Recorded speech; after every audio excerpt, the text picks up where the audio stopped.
Morning guys. Susubukan kong paandarin itong matagal nang natutulog na makina. Natingga kasi ito ng matagal sa kanyang garahe. Bali in-overhaul ko na itong carburetor na ito. Napakarami sa loob. Stock up yung mga piyesa niya sa loob. At barado yung mga butas ng gasolina at saka hangin. So ginamitan ko yan ng carburetor cleaner. So ngayon malinis na yan. Yung tangke naman ang problema nito, napakarumi, kailangan ibaba. Kaya for the meantime, kumuha muna ako ng empty bottle ng Pepsi 1.5. Ito muna nilagay yung gasolina. So ididirekta muna natin dyan, itong hose, ito ang kanyang sanction. Galing dito sa bottle, papunta dito sa fuel pump niya. Ito ang electric fuel pump na tinatawag. Ito ang humihigop ng gasolina galing doon sa tangke. I-deliver niya papunta rito sa carburetor. Pag galing sa carburetor, i-return yung sobrang gasolina papunta ulit doon sa tangke. Papalitan ko rin dito ng fuel pump, fuel filter pala kasi napakarami na. Nandito nagpabili na rin ako. Hindi ko pa nakakabit kasi unahin ko muna yung tank linisin. Ito siya, oh. Fuel pump. Ito yung kanyang, may arrow naman to guys, so to carb. Itong arrow na ito, yan, to carb, meaning to say itong tubo na ito ay papunta ito sa electric pump. Dito, pag galing sa tangke, ito yung galing sa tangke. Yung yan, yung hose dito galing sa tangke. I-deliver naman niya ng pagsipsip ng fuel pump. Papasok dito yung gasolina. Masasala niya yung dumi. Para yung dumi hindi tumuloy sa electric pump. Kasi masisirang electric pump pag na masipsip ng dumi. So, papasok dito, lalabas dito yung fuel niya, yung gasolina, papunta dun sa fuel pump. Tapos yung out sa fuel pump, ito na yung guys. Ito na. Oh, papunta na yung sa carburetor. Pinalitan ko na rin pala ito ng mga spark plug. Yan.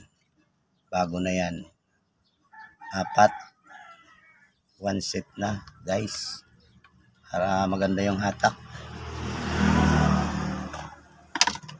So bali ito yung mga tinanggal ko dyan na spark plug. Yan. Weak na siya. Napakaitim na ng sunog.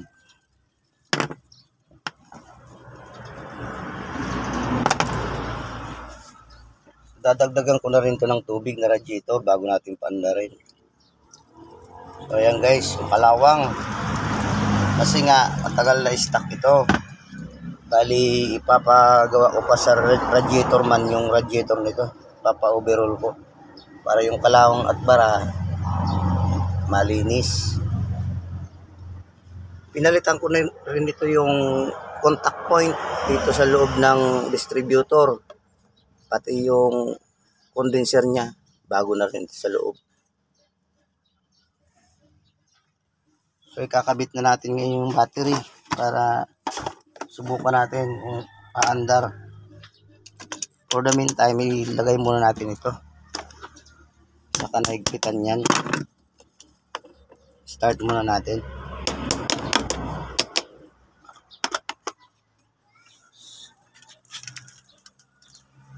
Papandarin ko na ito guys. Susubukan natin kung aandar. Bali wala akong kasama, filter ko wala pa. So start ko na. And here we go. Yan, gumagana na yung pump na guys. Start. Ayan. Okay. Ganda minor guys. Ang click.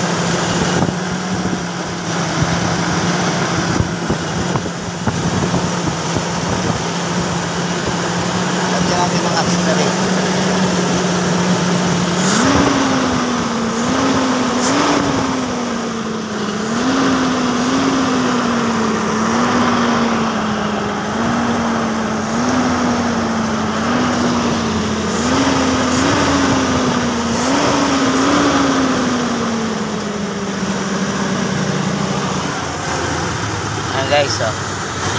Yung minor niya ay nilagay ko lang sa 1,000 RPM.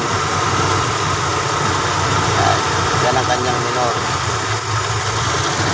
Ngayon, i-off ulit natin yung makina.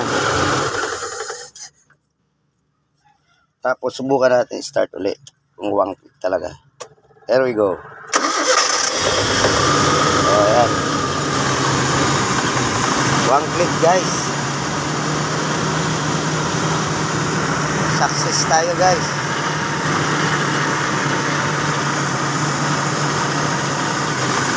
So once more, i-off ko ulit yung susi. Ayan, bagsak. So start natin ulit. Oh.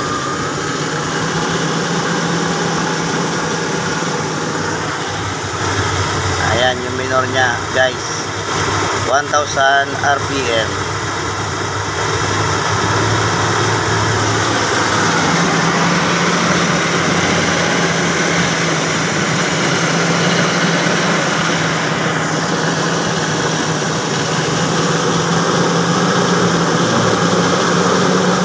I-off ulit natin. Once more, start. There we go.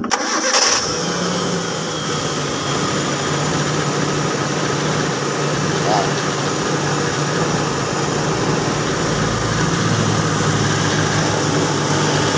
So ngayong umandar na ito guys, papa-analyze ko na lahat yan.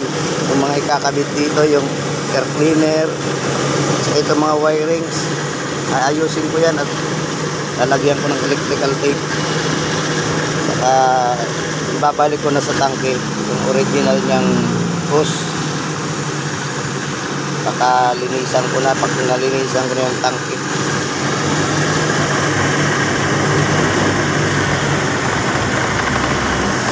So yan lang muna guys. At maraming salamat sa inyong panonood. Sana huwag kayong magsawa sa mga video.